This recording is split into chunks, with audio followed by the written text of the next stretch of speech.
स्वागत है आप सभी का तुलसी तीर्थ के चैनल पर। आज हम कथा करेंगे नरसिंह अवतार भगवान विष्णु के चतुर्थ अवतार की। तो आइए कथा को आरंभ करते हैं। नरसिंह अवतार। हिरण्याक्ष की मृत्यु से उसका बड़ा भाई हिरण्यकश्यप बहुत दुखी था। उसने विष्णु भगवान से बदला लेने का प्रण लिया। असुरों की एक सेना उसने विष्णु भगवान को मारने के लिए भेजी, पर वो हारकर वापस आ गए। अब वो शक्तिशाली बनने के लिए उसने क्या किया, ब्रह्मा जी की उपासना शुरू की। उसके तप के प्रभाव से तीनों लोगों का तापमान बढ़ने लगा। तापमान असहाय होने से देवताओं ने जाकर ब्रह्मा जी से कहा, हे ब्रह्मदेव, हिरण्यकश्यप कठोर तपस्या कर रहा है। तीनों लोगों का तापमान असहाय होता जा रहा है।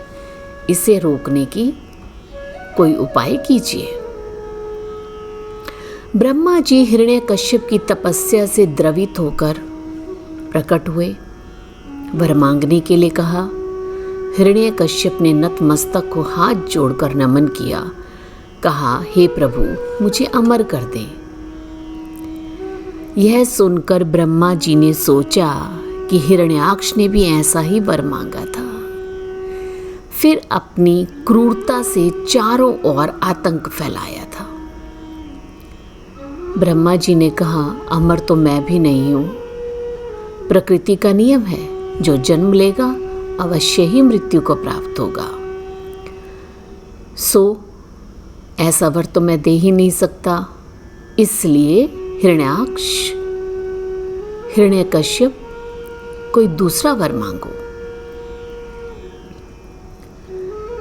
हिरण्यकश्यप भी बहुत चालाक था, क्योंकि वो अपने भाई का अंत देख चुका था और प्रतिशोध की ज्वाला में जल रहा था। उसने कुछ विचार करके कहा कि ब्रह्मदेव, मुझे वर दे। ना तो मैं मनुष्य से, ना मैं पशु से, ना देवताओं से, ना दैत्यों से, घर के भीतर घर के बाहर ना मरूं।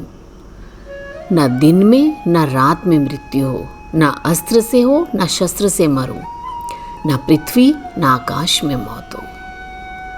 ब्रह्मा आश्चर्यचकित थे। इस वरदान की गूढ़ता को वो समझ रहे थे कि ये तो हिरण्यकश्यप को अजेय बना देगा। उन्होंने अपनी आंखें बंद करके भगवान विष्णु से सलाह की और कहा, वत्स एवमस्तु। अब तो हिरण्यकश्यप सर्वाधिक शक्तिशाली बन गया। उसे अमरत्व का वरदान जो मिल गया था, जो कि देवताओं से कम नहीं था। उसने घोषणा की कि मैं सर्वशक्तिशाली हूं। भगवान विष्णु की जगह सब मेरी ही पूजा करेंगे। मैं ही भगवान हूं।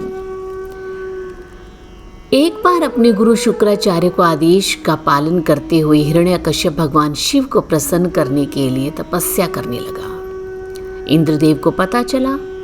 सेना एकत्र की, उसके महल पर हमला करने का विचार किया। उस समय हिरण्यकश्यप की पत्नी कयाधु गर्भ से थी। नारद ने इंद्र को रोकते हुए कहा, नहीं इंद्र, तुम्हें अभी महल पर हमला नहीं करना चाहिए। कयाधु निरपराध और पवित्र है। एक स्त्री और एक अजन्मे बच्चे को मारने का पाप आपको शोभा नहीं देता।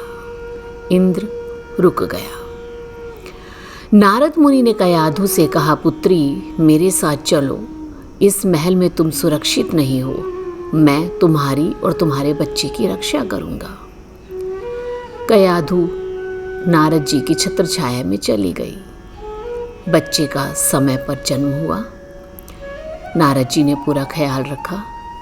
नारद कयाधु को भगवान विष्णु की कथा सुनाया करते थे, जिससे उसका गर्भस्थ शिशु भी सुनता था।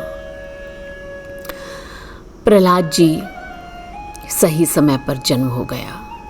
भगवान विष्णु की कथाएं सुन सुनकर परम भक्त हो गया था। दूसरों की तरह वह भी अपने पिता को नहीं पूछता था। इस बात से हिरण्यकश्यप बहुत नाराज रहता था। यदि उसे जबरदस्ती की जाती तो वह ओम नमो नारायणाय का जाप करने लगता। हिरण्यकश्यप की किसी भी बात का प्रहलाद पर असर ही नहीं होता था। अब प्रहलाद के व्यवहार से शुद्ध हिरण्यकश्यप ने सोचा कि इसको मार दिया जाए। प्रहलाद ने प्रभु विष्णु हमेशा उसे बचाया करते थे जब भी हिरण्यकश्यप प्रहलाद को कष्ट देता था। एक दिन क्रोधित हिरण्यकश्यप ने अपने सैनिकों से कहा, प्रहलाद का सिर काट दो। हाथ जोड़कर प्रहलाद ओम नमो नारायणाय का जाप करने लगा। तलवार उठी, प्रहलाद की गर्दन तक आई और टूट गई। अब उसने अपने पुत्र को जहरीले सर्पों के बीच में डाला, फिर भी उसे कोई क्षति नहीं पहुंची। हिरण्यकश्यप ने तीसरी बार प्रहलाद को जंगली हाथियों के बीच में डलवा दिया।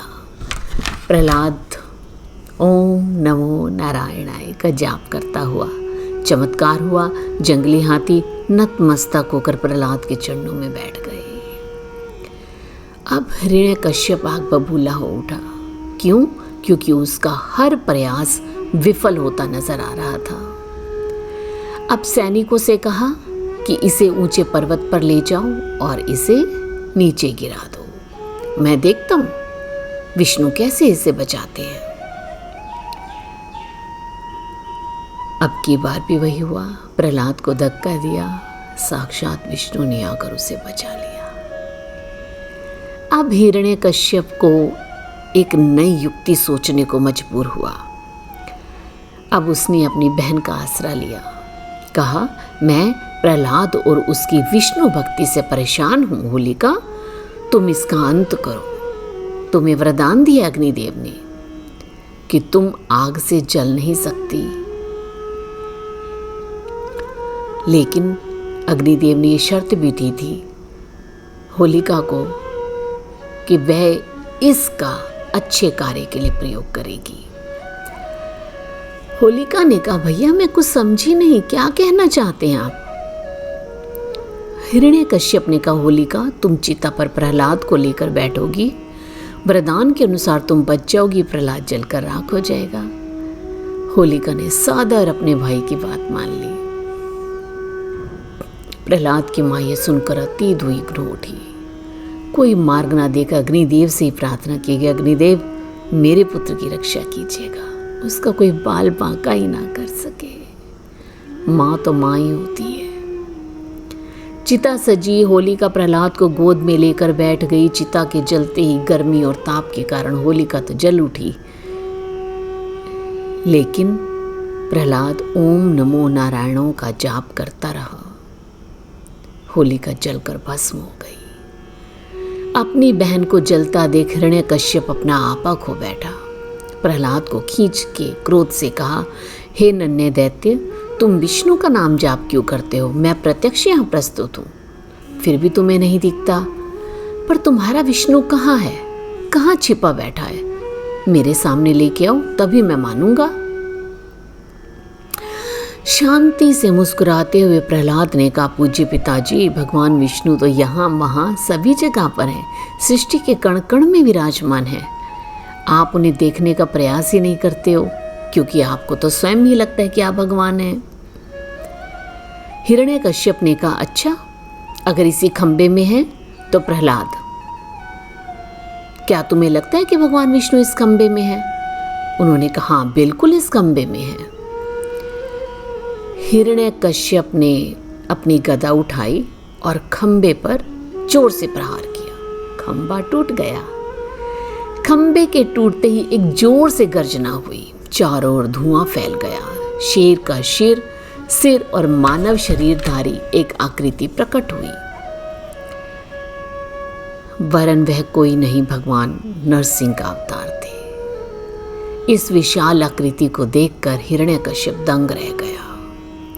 आकृति पास आई, एक हाथ से हिरण्यकश्यप को अपने कंधे पर डालकर चलने लगी। अब महल के दरवाजे के चौखट पर बैठकर छटपटाते हुए हिरण्यकश्यप को अपनी जांघ पर फाड़ डाला।